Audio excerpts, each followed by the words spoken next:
রাসূল 22,128 নম্বর হাদিস, ওয়ালা তারফা আনকুম আসাকা আদাবান, আদবের লাঠি, শাসনের লাঠি স্ত্রীর জন্য ঘরে লটকায় রাখা সুন্নত, ছেলের জন্য, মেয়ের জন্য।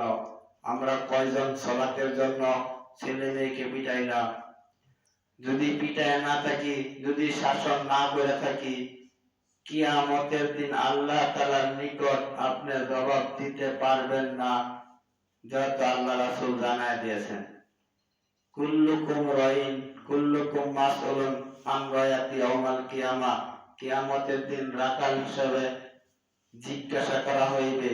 আপনি আপনার বাড়ির রাখাল, আপনি আপনার বাড়ির গার্জিয়ান, আপনি আপনার বাড়ির গার্জিয়ান হিসাবে কিয়ামতের দিন আল্লাহ তাআলা আপনাকে জিজ্ঞাসা করবেন। আজকে জুমার দিন আমরা কয়জন নিজের ছেলেদেরকে বলছি, নিজের স্ত্রীদেরকে বলছি যে জুমার দিন আগে প্রস্তুতি নিও, সালাত আদায় করার জন্য ওয়াক্ত হওয়ার আগেই প্রস্তুতি নেওয়ার জন্য আল্লাহ রাসূল নির্দেশ করলেন। মুস্তাদ আহমদ 18,372 নম্বর হাদিস, মান হাফাজা আলা সালাওয়াতিল খামস আলা উজুহিন্না ওয়া রুকুইহিন্না ওয়া সুজুদিহিন্না ওয়া মাওয়াকিদিহিন্না ওয়া দাওয়াত লাহুল জান্নাহ, ওই ব্যক্তিকে জান্নাত দিবেন। এই হাদিসের দ্বারা যা বুঝাইলেন যদি আপনি তা মানতে পারেন। মান হাফাজা আলা সালাওয়াতিল খামস, যারা 5 ওয়াক্ত সালাতকে হিফাজত করবে, আলা উজুহিন্না, ওযুকে যারা হিফাজত করবে, ও রুকুইহিন্না, যারা রুকুকে হিফাজত করবে, ও সুজুদিহিন্না, যারা সিজদাকে হিফাজত করবে, ও মাওয়াকিদিহিন্না ওয়া দাওয়াত লাহুল জান্নাহ।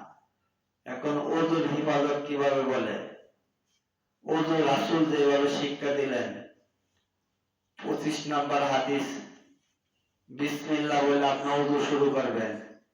যদি কোনো মানুষ বিসমিল্লাহ ছাড়া ওযু শুরু করে তাহলে তার ওযু শুদ্ধ হইল না। যত রাসূল ওযুর শুরুতে বিসমিল্লাহ বলে ওযু শুরু করতেন, আর আপনি যদি লম্বা দোয়া করেন তাহলে বেদাত করলেন। অতি বক্তৃতা বেদাতের লক্ষণ তার। কিছু মানুষ বেশি ভক্তি দেখায়, বেশি দোয়া কালাম পড়ে, অথচ রাসূলের হাদিসের দ্বারা প্রমাণিত বেদাত মুক্ত অল্প আমলে নাজাতের জন্য যথেষ্ট হইবে। আকলিস দীনাকা ইয়াকফিকাল আমালুল কলিল। এই হাদিস দ্বারা বুঝাইলেন বেদাত মুক্ত অল্প আমলে নাজাতের জন্য যথেষ্ট। এখন ওযুর শুরুতে বিসমিল্লাহ না বলে যদি আপনি আউযুবিল্লাহ বলেন, বিসমিল্লাহ পুরাটা বলেন, তাহলে আপনি বেশি বেদাত করলেন, বেশি মহব্বত করলেন, দোয়া বেশি বাড়াইলেন। দোয়া বেশি বাড়ান যাইত না। 2 রাকাত নামাজে 4টা সিজদা, কেউ যদি ভুলে একটা কম দেয় আল্লাহ ক্ষমা করতে পারেন, কেউ যদি ভুলে একটা বেশি দেয় আল্লাহ ক্ষমা করতে পারেন। যদি ইচ্ছাকৃতভাবে জানার পরে সে যদি মনে করে যে সিজদা করলে আল্লাহ খুশি হয়, তাহলে আমি 4টার জায়গায় 8টা সিজদা করব, তাহলে সে কি করলো? বেশি করলো। এই জায়গা বেশি করলেও হয় না, কম করলেও হয় না। যদি সন্দেহ লাগে আপনি বেশি করছেন তাহলে সুসজদা দিতে হয়।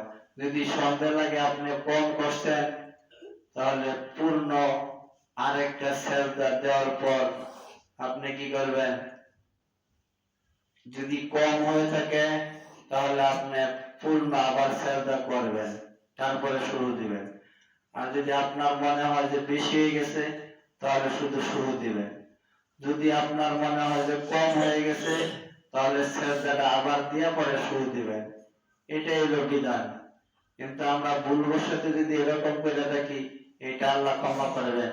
যদি কেউ মনে করে যে সিজদা বেশি করলে আল্লাহ খুশি হয়, তাহলে যদি 2টা জায়গা 4টা সিজদা দেয় তাহলে সে কি করলো?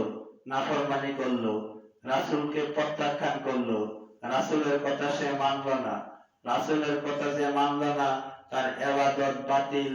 আল্লাহ রাসূল বলছেন, মান আমিলা আমালান লাইসা আলাইহি আমরুনা ফাহুয়া রাদ্দুন।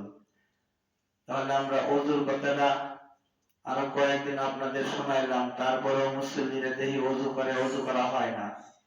ওযু করার শুরুতে বিসমিল্লাহ বলে ওযু করবেন, আর ওযু করার শুরুতে দুই হাত কবজি পর্যন্ত ভালোভাবে ধৌত করবেন। কুলি করার সিস্টেম, একসাথে মুখে আর নাকে পানি দিবেন। 3টা কুলি করা সুন্নত। মুখমণ্ডল ধৌত করা, চুলের গোড়া হইতে 2 কানের লতি থুতার নিচ পর্যন্ত ভালোভাবে 3 বার ধৌত করবেন। 3 বার দেওয়া সুন্নত। দুনো হাতের কড়ির উপর পর্যন্ত 3 বার ধৌত করবেন। ঠান্ডা লাগার কারণে যদি একটু মুছা ফেলান তাহলে কিন্তু আপনার ওযু হয় না। এটা ধৌত করার জন্য বলা হয়েছে, মাথা মাসা করার জন্য বলা হয়েছে। মাথা যেভাবে মাসা করেন, অনেক মানুষ ঠান্ডার কারণে হাতে পানি নিয়ে মুখ এরকম ভাবে ধোয়, তার মুখ পূর্ণভাবে ধোয়া হয় না। মাথা মাসাও করবেন, মুখ ধুইবেন। এখন যদি কেউ মনে করে যে মাথা যেভাবে মাসা করলাম, মুখ পানি একটু হাতে নিয়ে ফালাই দেওয়া বসা দিলাম, তাহলে কিন্তু ওযু হয় না। ওযুর মাঝখানে গ্যাপ দেওয়া যায় না। আপনি হাত ধুইলেন, মুখ ধুইলেন, ফোন আসার পর ফোনে আপনি কথা কইলেন, কর পর আবার পাও দিলেন, হাত মুখ শুকায় গেলে পরবর্তীতে যদি আপনি পাও দেন তাহলে সেটা আপনার ওযু হয় না। আমি একদিন দেখলাম 2 জায়গায়, এক জায়গায় একজন ইমামকে দেখলাম মাথা মাসা করলো, টুপি খুলে নাই, অর্ধেক মাথা মাসা করলো, টুপি মাথায় রয়ে গেল। আরেকদিন এক আলেমকে দেখলাম সে হাত মুখ ধোয়ার পর তারপরে মোজা খুলছে। হাত মুখ আগে ধুইছে, মোজা খুলে নাই, মোজা তার পায়ে লাগানি। হাত মুখ ধোয়ার পরে রুমাল দিয়ে হাত মুখ মুছলো, তারপরে পায়ের মোজা খুললে পরে পাও ধুয়ে আবার পাও মুছে মোজা লাগাইলো। সে একজন আলেম, সে ইমামতি করে, জানাজার নামাজে তারে ডাকে, এইভাবে সে ওযু করলো। ওযুর ভিতরে ফরজ আল্লাহ তাআলা কোরআনে জানায় দিলেন 4টা। ওযুর ভিতরে ফরজ আর সুন্নত আপনার জানার পরে যদি ওযু করেন তাহলে আপনার ওযু শুদ্ধ নাহলে অশুদ্ধ। এখন আমরা সবাই জানি কোরআনে আছে ওযুর ফরজ 4টা, কিন্তু আসলে ওযুর ফরজ 6টা। ওযুর ফরজ 6টা। সমস্ত হাত কড়ির উপর পর্যন্ত ধৌত করা, এটা একটা ফরজ। সমস্ত মুখ ধৌত করা একটা ফরজ। পায়ের গিরার উপর মাথা মাসা করা একটা ফরজ। পায়ের গিরার উপর পর্যন্ত ধৌত করা ফরজ। কিন্তু সিরিয়াল ঠিক রাখা এটা ফরজ। এরপরে ওযুর মাঝখানে গ্যাপ দেওয়া যাবে না। কিছু সময় হঠাৎ করে একটা ফোন আইলো, আপনি ফোনটা ধরলেন, অতঃপর দেখা গেল কোন মেয়ে মানুষ ওযু করতে সময় তার কোলের সন্তান বিছনায় রাখার পর পড়ে গেল, কান্নাকাটি শুরু করলো, উঠাইলো, উঠানির পর আবার আইসা যদি পাও হয় তাহলে তার ওযু হয় না। ওযু তার এইভাবে করতে হয়, একসাথে সমস্ত অঙ্গ যাতে ভিজা থাকে। যদি এইভাবে সে ওযু শেষ করে তাহলে তার ওযু হেফাজত করা হয়। আমরা কয়জন আছি নাকে আর মুখে একসাথে পানি দেই, কয়জন আছি সামনের চুলের গোড়া হইতে পিছনের চুলের গোড়া পর্যন্ত হাত দিয়া মাথা মাসা করা, আবার সামনের দিক টান দিয়ে আনা, আবার আঙ্গুল দিয়ে কানের ছেত্রীর মুসরে মুসরে ঘোরানো, এটাকে বলা হয় ওযুর হেফাজত করা। এজন্য আল্লাহ রাসূল বললেন, মুস্তাদ আহমদ 18,372 নম্বর হাদিস। এই হাদিসে ওযুর ব্যাপারে কিভাবে বললেন।